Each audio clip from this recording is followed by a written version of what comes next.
Normal colours और paint brush से हमने ढेर सारी पेंटिंग की है। आपने मेरे चैनल पे ना बहुत अलग अलग तरह की पेंटिंग करना सीखा है, जैसे कि ये जेसो वाली पेंटिंग हमने घर पर जेसो बनाकर इस पेंटिंग को बनाया था। इसके बाद हमने होममेड कैनवस पेंटिंग्स को किया था और इसके अलावा हमने कुछ टेक्सचर आर्ट भी किया था। लेकिन आज मैं आपको बिल्कुल अलग तरह की पेंटिंग बताने वाली हूँ और वो पेंटिंग होगी हमारे कुछ सुई धागों के साथ। यहाँ पर मैंने धागों की जगह ऊन ली है, आप चाहे तो वो कढ़ाई वाले धागे भी ले सकते हैं। अब हम लेंगे यहाँ पर कार्डबोर्ड, और कार्डबोर्ड दो तरीके के होंगे। पहला ये मोटा वाला कार्डबोर्ड और एक बहुत पतला वाला कार्डबोर्ड। इसका रीज़न क्या है वो मैं आपको आगे बताती हूँ। अगर आपको पतले वाले कार्डबोर्ड नहीं मिलते ना तो किसी ड्राइंग कॉपी से इस तरह की शीट निकाल लीजिए, या फिर आपके पैकेजिंग वाली शीट्स जो आती है ना वो भी चल जाएंगी। तो हमने इसे बनाना स्टार्ट करना है।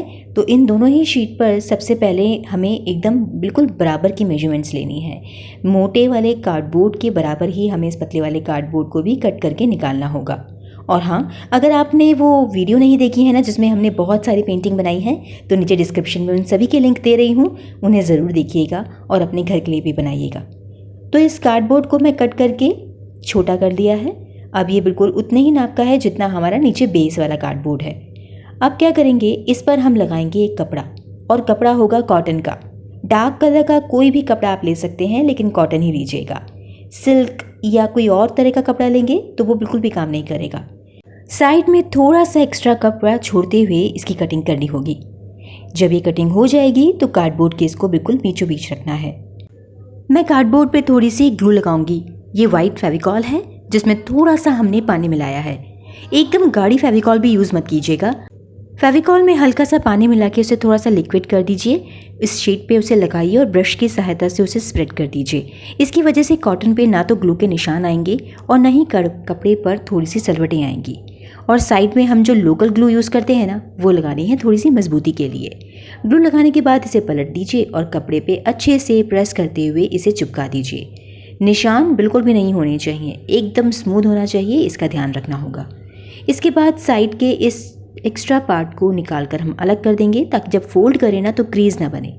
अब ये लोकल ग्लू लगाकर इस कपड़े को उठाते हुए एकदम खींचते हुए अंदर की तरफ लाते हुए इसे पेस्ट कर देंगे, और ये चारों कोनों पे हमें करना होगा।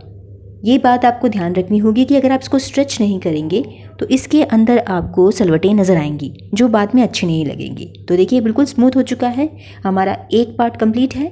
इसी तरह से जो हमारा मोटा वाला कार्डबोर्ड है ना उसमें भी मैं इस तरह से कपड़े को लगाकर इसे तैयार कर लूँगी। ये दोनों तैयार हो चुके हैं। अब बारी आती है डिज़ाइन की। हम पेंटिंग क्या करने वाले हैं, पेंटिंग करेंगे ये एब्स्ट्रैक्ट आर्ट। तो मैंने ये आर्ट पेपर पर बनाई थी। पहले तो मैं इस पे पेंटिंग करने वाली थी, लेकिन सोचा इस बार पेंटिंग ना करते हुए ना कुछ अलग करते हैं और इजी भी हो जाएगा। अब जो डिज़ाइन है वो इस कपड़े पर ट्रेस होगा। सबसे पहले आपको कार्बन पेपर रख के इस डिज़ाइन को रखना है। इसके चारों तरफ आपको अच्छे से टेप लगानी है ताकि ये हिले डुले नहीं। अगर ये हिल गया ना तो फिर डार्क कपड़े पर इस कार्बन पेपर के निशान बहुत पक्के वाले हो जाएंगे। तो पहले ही आप अच्छे से टेप लगा दीजिए और बाकी की ट्रेसिंग कर लीजिए। मैंने यहाँ पे एक बहुत ही पतले पॉइंट वाला पेन लिया है और जो लाइनों वाला वर्क है ना वो स्केल की सहायता से ही कर रही हूँ ताकि काम इजी हो जाए। बाकी की ट्रेसिंग आप ऐसे ही कर लीजिए। पेन पे थोड़ा सा प्रेशर डालते हुए इसे ट्रेसिंग को आपको कंप्लीट करना होगा। अब आपको वो रीज़न बताती हूँ जहाँ मैंने पतले कार्डबोर्ड को लिया है। तो हम जो ये काम करने वाले हैं ना उसके लिए मुझे धागे के साथ तो फ्रेम की ज़रूरत थी, और रेक्टेंगल फ्रेम कहीं नहीं मिलता। तो मैंने इसका एक जुगाड़ लगाया। मैंने यहाँ पर कार्डबोर्ड लिया है और उसके साथ साथ ही लिया है कपड़ा, जैसा कि मैंने आपको बताया था। तो इस पर जब हम काम करेंगे ना तो हमें फ्रेम की ज़रूरत ही नहीं पड़ेगी। और आगे आप उस वीडियो को आराम से देख सकते हैं कि कितने सही तरीके से हमने इसका इस्तेमाल करते हुए इसे कंप्लीट किया है। अब हमारा डिज़ाइन कंप्लीट हो चुका है और मैंने ना कलर डिसाइड कर लिए थे, तो उनके छोटे छोटे से मार्क मैं यहाँ पर लगा चुकी हूँ। अब लेंगे हमारे रंग बिरंगे धागे और सुई। जो कलर मैंने यहाँ डिसाइड किए हैं उसके अकॉर्डिंग मैंने धागा डाल दिया है। और अब यहाँ पर मैंने जो ये डिज़ाइन है इनमें सेक्शन वाइज मैं कलर को यानी इन धागों को भरूंगी। और आप चाहें ना तो पहले ही यहाँ पर छोटे छोटे छेद कर लीजिए जिससे ये काम और इजी हो जाए। इस सेक्शन की बाउंड्री में मैं इसके चारों तरफ थोड़े बहुत छेद करती जाऊँगी और उसकी हेल्प से मुझे इसके अंदर धागे डालना ईजी हो जाएगा। तो यहाँ हम छेद कर चुके हैं और अब इसके अंदर हम धागे से इसकी भरवाई करेंगे। आप कह सकते हैं कि ये पेंटिंग और एम्ब्रॉयडरी का कॉम्बिनेशन है, क्योंकि यहाँ हमने पेंटिंग की एक आर्ट का यानी एब्स्ट्रैक्ट आर्ट का पीस लिया है और उसे यूज़ किया है इस एम्ब्रॉयडरी के साथ।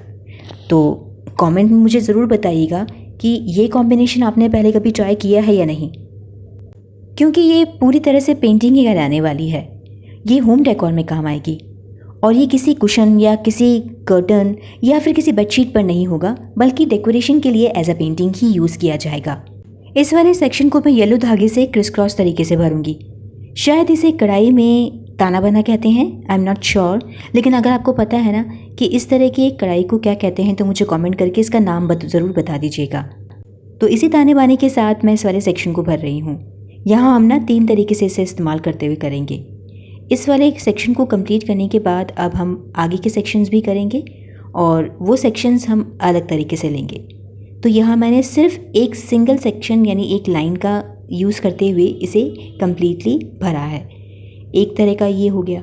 अब जो तीसरा तरीका है जो कि बैकग्राउंड में यूज़ होगा, वो भी एक तरह का ताना बाना ही है, लेकिन इसमें क्या है कि धागों के अंदर से सुई निकालते हुए इसे भरवा करेंगे। इसे भी शायद ताना बाना ही कहते हैं। तो ये मैं इस तरह से करते हुए इसे पूरा कंप्लीट करूँगी। अच्छा, एक चीज़ और है जो मैं आपको बताना चाहूँगी कि मैंने यहाँ पर ऊन का इस्तेमाल किया है। आप चाहें तो एम्ब्रॉयडरी के धागे का इस्तेमाल कर सकते हैं, या अगर आपको बहुत ही सिल्की और शाइनी काम करना है ना, तो आप इसमें वो एम्ब्रॉयडरी वाले सिल्क वाले जो धागे आते हैं ना, वो भी इस्तेमाल कर सकते हैं। हाँ, थोड़ी मेहनत है उसमें, लेकिन उसका काम भी बहुत खूबसूरत लगता है।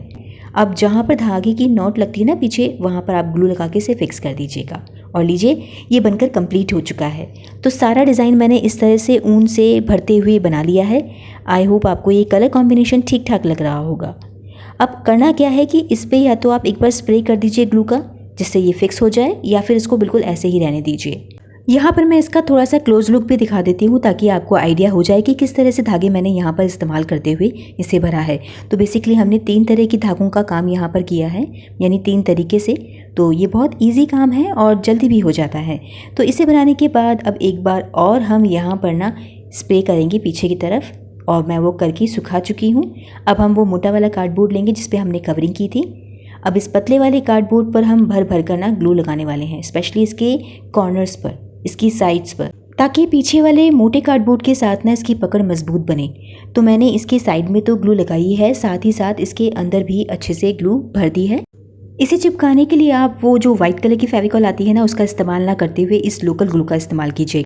बस ग्लू लगाते ही 10 सेकंड के बाद इसे पलटकर हम उस मोटे कार्डबोर्ड पर पेस्ट कर देंगे और थोड़ा थोड़ा प्रेशर देते हुए इसे अच्छे से चिपकाने की कोशिश करते हैं। तो मैं तो यही कहूँगी कि इसे रखने के बाद ना, और अच्छे से प्रेस करने के बाद किसी भारी चीज़ के नीचे 10 से 15 मिनट रखेंगे तो और भी अच्छा होगा।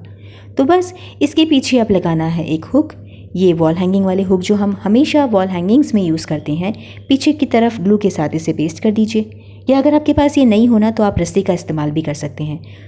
और लीजिए, बनकर तैयार हो गया हमारा ये सुंदर सा वॉल डेकोर, जो कि हम अक्सर बनाते ही रहते हैं, लेकिन इस बार कुछ नया था। और इसे आप धागों वाली पेंटिंग कह सकते हैं। इसमें आप फ्रेमिंग भी करवा सकते हैं। मैंने बस आइडिया के लिए यहाँ पर एक ग्रीन कलर की शीट रख के दिखाया है कि फ्रेमिंग से ये कितना सुंदर लग सकता है। आप अपने कलर के चॉइस के अकॉर्डिंग इसमें वो फ्रेमिंग करवा सकते हैं और धागों का इस्तेमाल भी कर सकते हैं। कुछ लोगों को गोल्डन सिल्वर कलर पसंद है, तो वो छोटे छोटे गोल्डन और सिल्वर धागों का काम भी इसके अंदर किया जा सकता है। तो आई होप आपको आज का ये न्यू एक्सपेरिमेंट पसंद आया होगा। अगर अच्छा लगे तो मुझे ज़रूर कमेंट करके बताइएगा। वैसे तो मैंने पूरी डिटेल में आपको अच्छे से समझाने की कोशिश की है, लेकिन कोई भी कन्फ्यूजन हो तो आप मुझसे कमेंट करके उसे पूछ सकते हैं, मैं जल्द ही उसका जवाब दूंगी। और अगर आप कुछ सीखना चाहते हैं, कोई क्राफ्ट वीडियो रिक्वेस्ट भेजना चाहते हैं तो वो भी कर सकते हैं। मैं कोशिश करूँगी कि जल्द ही आपकी रिक्वेस्ट को पूरा करूँ। अगले संडे को एक और नया इंटरेस्टिंग वीडियो लेके आ रही हूँ, तो उसे मिस मत कीजिएगा। ठीक 2 बजे अगले संडे को फिर से मिलेंगे। तब तक के लिए stay safe, stay healthy and keep crafting, and thank you so much for watching this video.